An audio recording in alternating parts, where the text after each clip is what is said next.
Hello everyone and welcome to my patch 14.5 mid lane tier list. In this video I'll try to give you a bunch of information on what I think the best mid picks this patch are and also when to pick them. I will make sure to timestamp all the different champs and sections and stuff in the comment section below, and I'll also talk about the best blind picks at the moment at the end of the video. So the first thing I'm going to go through is what do the tiers actually mean. So the tiers are a combination of obviously the champion's power, but also how pickable they are and how many situations they can be picked in. So for example, the champs in S tier tend to be just very OP and pickable pretty much all the time. Champs in C tier, it's not like they're useless, right? In fact, a lot of these champions are S tier if you pick them in the right situation, but it's like there might be champions that kind of cover their situations, more often. An example could be, like Seraphine, for example. There's not much reason to pick Seraphine over a champ like Karma, so in that sense, Seraphine is very low. There are other champions that kind of do their job better. And a lot of these champs on here are very niche. So, for example, Ryze, I think, is very, very strong if you pick into, like, an assassin without gank setup that you can easily out-tank. So I think Ryze into Akali, for example, is an S-tier matchup. But overall, like, do I think Ryze is an S-tier champion? Not really. So yeah, again, S and A tier are going to be a combination of these champs are both very powerful, and there will be plenty of opportunities to pick them. B tier is kind of like you could one-trick these champs quite easily, and they would still be quite strong overall. C tier, I think you're starting to get down to not necessarily weak champions, but you just got to be very careful with how you're picking them.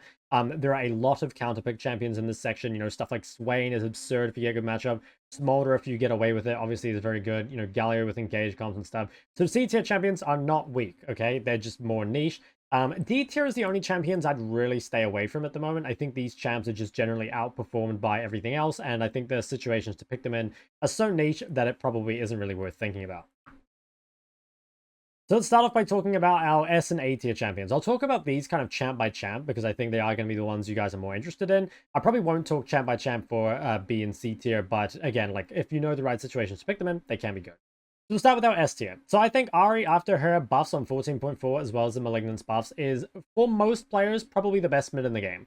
I think that if you're very high elo, Azir is probably better if you can play him, but he's extremely hard to play, and honestly, there just aren't many people on the server that I think can pilot Azir to a level that it really deserves the S tier. I think for the average player, it's probably like an A or maybe a B. But the champ is really, really broken, don't get me wrong. But as I was saying, Ahri is extremely forgivable, extremely forgiving, excuse me, and she is also a great blind pick. She can be played pretty much whenever. She has the ability to neutralize basically any matchup, a lot of mobility, does damage. I think the best builds on her are just going to go to Malignance Horizon or Malignance Lichbane, depending on the game. You can also itemize defensives or something if you really need, like Azonia's against a full AD comp, for example. But yeah, overall, I think for pretty much any elo in the game, Ahri is like basically the best mid you could possibly play right now, and it's definitely worth investing time into. So Azir, like I said before, is strong in all elos, but only if you can actually play him, right? Like, would I recommend a silver player to play Azir? I mean, look, if you like it, sure. If you get good at it, I'm sure it'll help you climb. But the thing is, there are champions that would be much, much easier than this. And again, for the average player, it's probably not that strong. Jayce is in a similar boat. I think that Jayce is relatively hard to play, not as hard as something like Azir. And Jayce, after the buffs, I think it was also 14.4, I believe it was in here. Yeah, got some buffs on 14.4 that made him very strong. I think he was already quite strong and probably the premier AD mid. And with the extra buffs, he's feeling really, really good. On top of that, he has a couple different build paths that are really nice. So there's games where you can rush Eclipse, for example, instead of going for a lethality build. There are also builds you can go with no mana immune if you want an earlier spike. On top of that, there's a few different rune pages popping up. So you guys might have seen the Dobby video on Electrocute Jayce, which I tried out and I think is really good against champs that don't have a way to disengage you. So like if you're against something like an Ori, for example, that you can just jump on, and they don't have something like a Syndra E or a Lux Q to get you off, you can just like Q on them freely, right? And you get a really good trade into them pretty much every time. So I really like Jayce. I think like the one really nice thing about Jayce as well is it feels like he's quite a bit better than the other AD mids. Like I think you could maybe make an argument that a champ like Karma might arguably be better than Jayce, depending again like on the matchup and like stuff you're playing with. But I think just as the fact that he's like the best AD mid, I think he deserves the S tier. Next, I'll move on to A tier. So Karma is getting pretty hard nerfed next patch, but I think for now she still remains really, really strong. Similar to Ahri, she's a great blind pick and wins most of her matchups. There are some things that can beat her, but it's like, that's always the case with a blind pick, right? There's no such thing as a perfect blind pick, but it does fit into most comps. It's strong early, strong mid. It's even strong late if you can keep your farm up. This is another champ that I think pretty much whatever elo you're in can function very, very well, and the skill requirement to pick it up is not super high. So it's a champ you guys should definitely be thinking about. Hwei is a bit more niche. I think Hwei is still like a pretty strong pick. So the nice thing about Hwei is that even in bad matchups, it's quite easy to neutralize. And if you get a winning matchup, especially like a mage versus mage matchup, it's very easy to bully. And there are even some matchups mid, like something against like a Tristana or a an Action, where like they kind of have to jump into Hwei and you can just save your E. Jayce is another matchup like that. And in these matchups, it's really, really hard to get on him, and he can just poke you down for free. So Hwei is kind of meant to be played as a lane bully. I don't think he scales as hard as some of the other mages, mainly because of build path. Like, his build path is not the best for scaling, but you kind of have to go into it just because it's sort of like how the champion functions. So arguably, if you're picking Hwei every game, maybe you could put him a little lower, but I really like him. I feel like he is an amazing answer to some champions. So and some of those champs are very meta, right? Like I think Hwei versus Azir, for example, has a lot of control over the early game. Azir does outscale, but you have push over the wave, you have harass for a very long time. I think Hwei is also very good versus Jayce. Hwei is pretty decent versus Ahri as well, unless you're scared of getting ganked. So yeah, it does quite well into other meta picks, but would I blind pick it? I mean, you can, but I would say probably not. The next two, Syndra and Ori. I think Syndra and Ori are both still very strong. If you look at high low win rates, they're actually quite low, and I think that's mainly because people are picking them at the wrong time. So Syndra and Ori are definitely counter pick champs now. I probably wouldn't blind pick them anymore. And the main reason for that is even though the matchups are still not bad, they don't scale as well as they did before. So like if you're against a comp that can kind of stop you from getting ahead early, like for example, even if you have a winning matchup, but you're against like a really aggro jungle mid support combo, that can make it really hard to snowball, right? And it's those games that I would try avoid. So you're trying to pick Syndra into matchups where you're ideally not going to get ganked and you can just pulverize your lane 1v1. So Jayce is quite a good one. Taliyah is quite another good matchup. A lot of these, like, not off meta, but like a lot of these kind of like B or C tier mids, Syndra is a great counter to, and you can kind of just get a free lane and absolutely destroy them. Ori's kind of in the same boat. She's a bit more blind pickable comp-wise, but also has like a bit less payoff. She doesn't scale as well as Syndra, but she is quite good with a few jungle combinations, and I'm actually going to make a video pretty soon on the best mid jungles in Season 14, so make sure to look out for that. Next one is Akali. So the reason Akali I think is quite strong is because she is an answer to some things that don't have great answers. So an example would be Azir. There's not that many champs that hard counter Azir, and the reason for that is that Azir has a pretty strong lane, which automatically kind of means you have to play something that's quite strong in lane against him, you know, again, like a Syndra or an Ori or a Xerath or something. But the problem being is that once Azir hits 6, he has a lot of gank setup, right, which is very hard for these immobile mages to deal with. So a lot of the time, the answers to Azir are either things that, you know, skirmish really well against him, such as Akali, or things that kind of like avoid the gank setup, such as Corki. And Corki can also poke him out in the mid game. I still like Corki versus Azir quite a lot. But yeah, Akali is, even though it's not like necessarily a winning lane versus Azir, it allows you to kind of scale up for free. You can definitely snowball the game throughout the skirmishes. You win the side lane. There's a lot of win cons for Akali in this matchup. And personally, I really like Akali into both Azir and Syndra. So I think she is very valuable. And also is quite valuable just as one of the few assassins that can kind of make it through pretty much any lane. Like, if there is an assassin to blind pick, it's probably Akali. I would say probably the matchups you'd want to avoid would be stuff like Karma, but even that is like, I mean, the 1v1 isn't too bad with Fleet and Second Wind, you know, D-Shield and all that. It's just the team fights can be kind of hard. Next one is LeBlanc. So LeBlanc, I think, is maybe it's slightly higher than she should be, but I'll just talk through my reasoning. So first off, the main reason not to pick LeBlanc at the moment is because Ahri exists. I think Ahri is kind of a better version of LeBlanc overall. It's easier to play. Again, for most players watching this video, you're going to find Ahri to be way more successful than LeBlanc.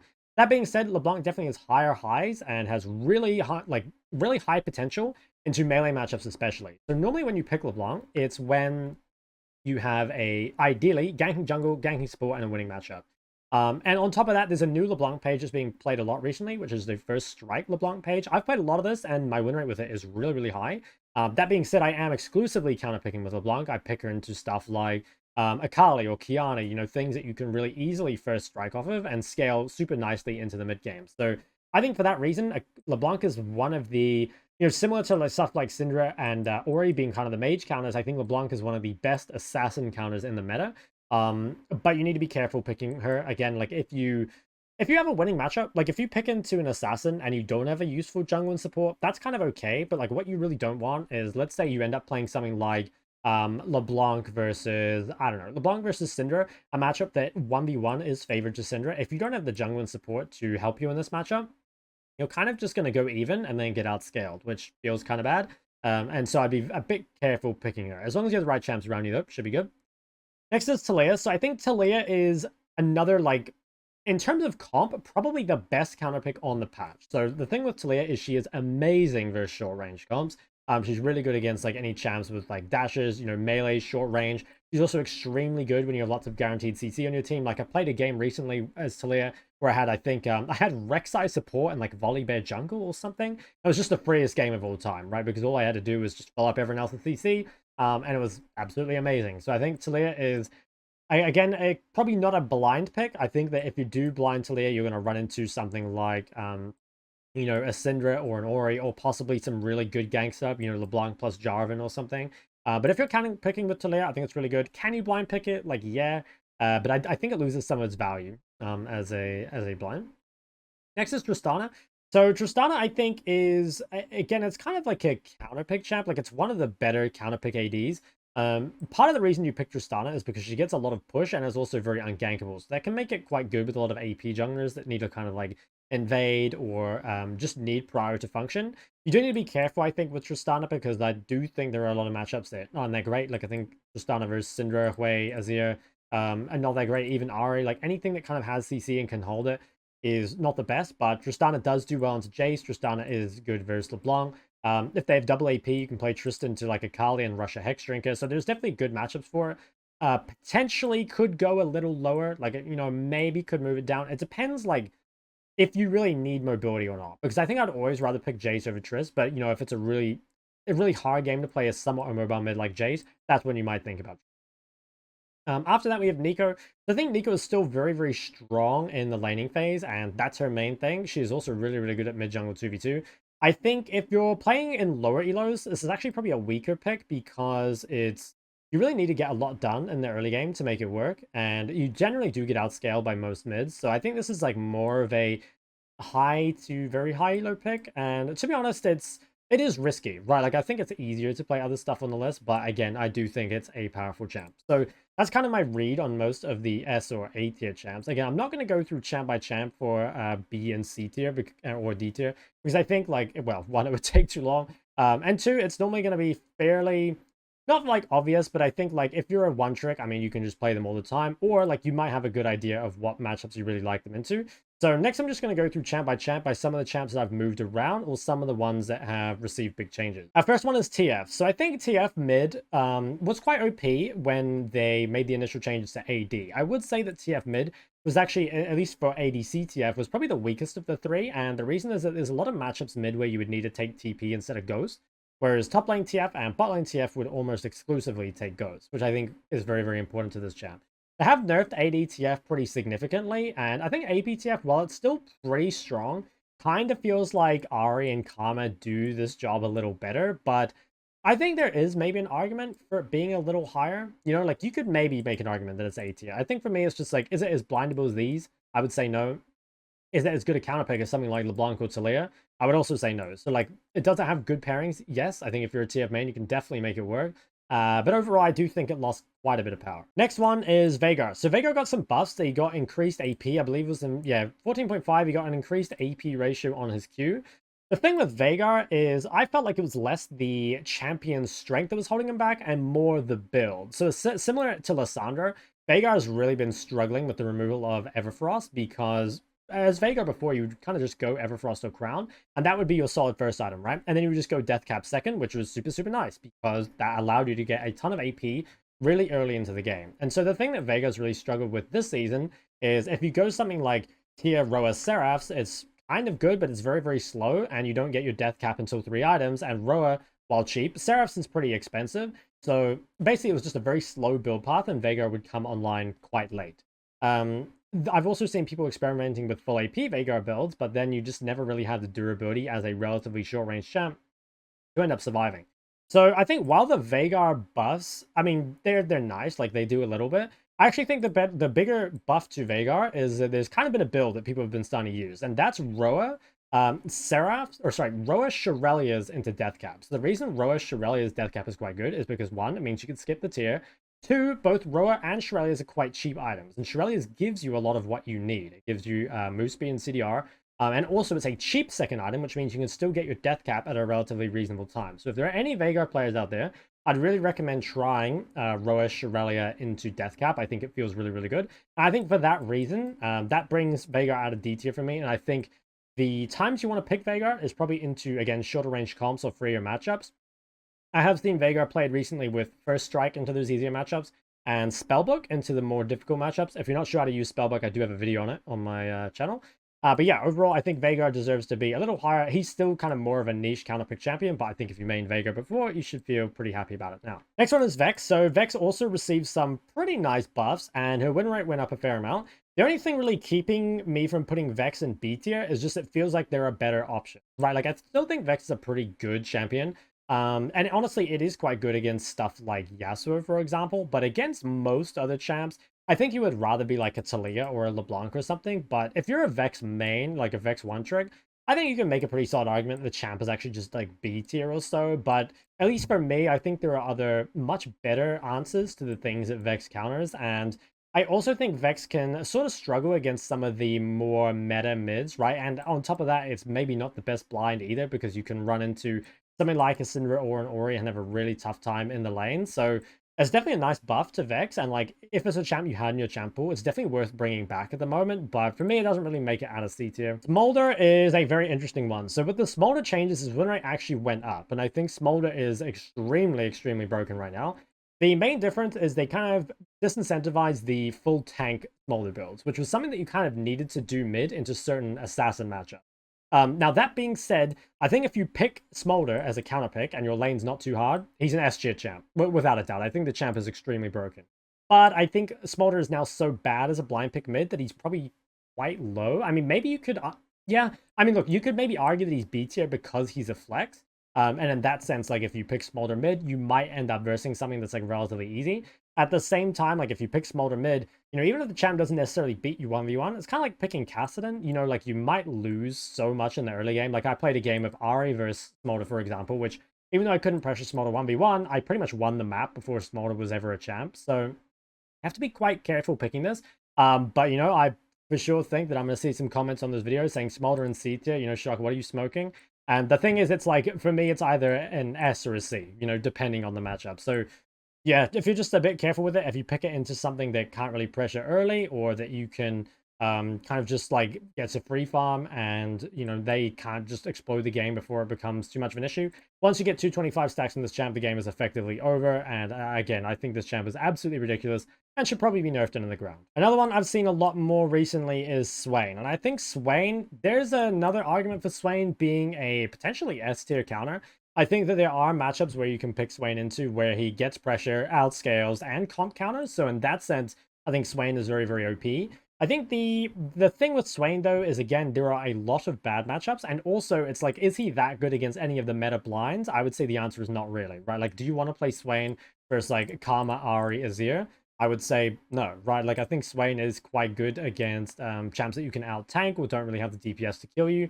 And so, I don't know, it's the kind of thing where, like, Swain, if you get the good game for it, is an extremely broken champ.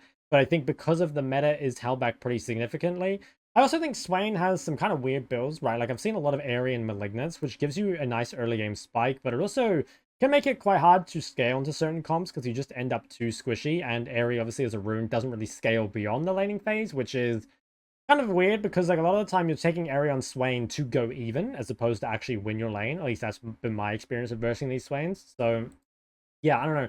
It's a champ that, like, maybe you could argue is just a B tier overall. I think if we were making a counterpick tier list, I would put Swain in S, but I think just overall, like, as a champ, again, he kind of fits in C tier with the rest of the kind of niche counterpick champions. Final one I want to talk about before I move to blind picks is Seraphine. So Seraphine received a lot of changes this patch, and I think Seraphine, I believe her mid win rate is actually up, but her bot lane 2v2 win rate is down. I think the reason for that was that you hit your wave clear like later in the game, so it's a bit harder to neutralize those bad matchups. On top of that, I'm not sure if this is the case with Seraphine now, but at least before, pretty much every mid would outscale you.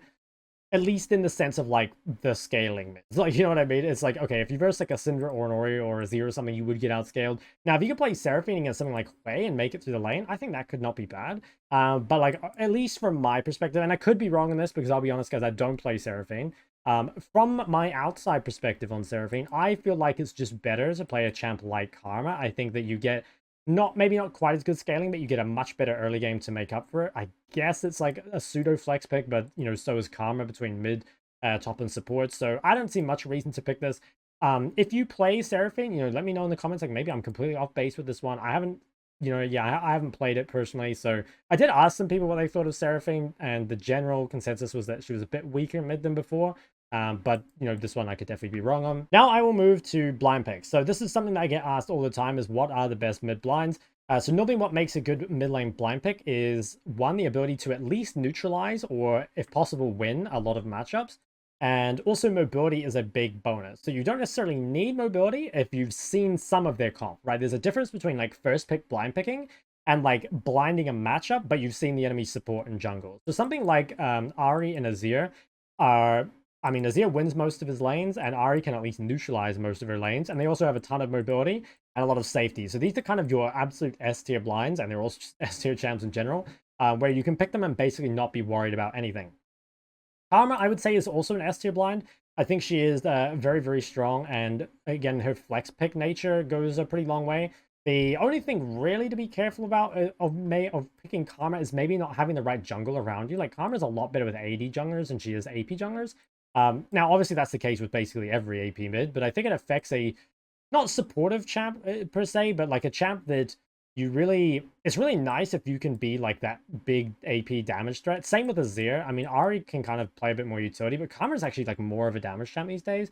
So like I wouldn't want to play Karma with something like Evelynn, for example, but that's really the only downside to it. After that, those are kind of your first pick blind picks, I suppose.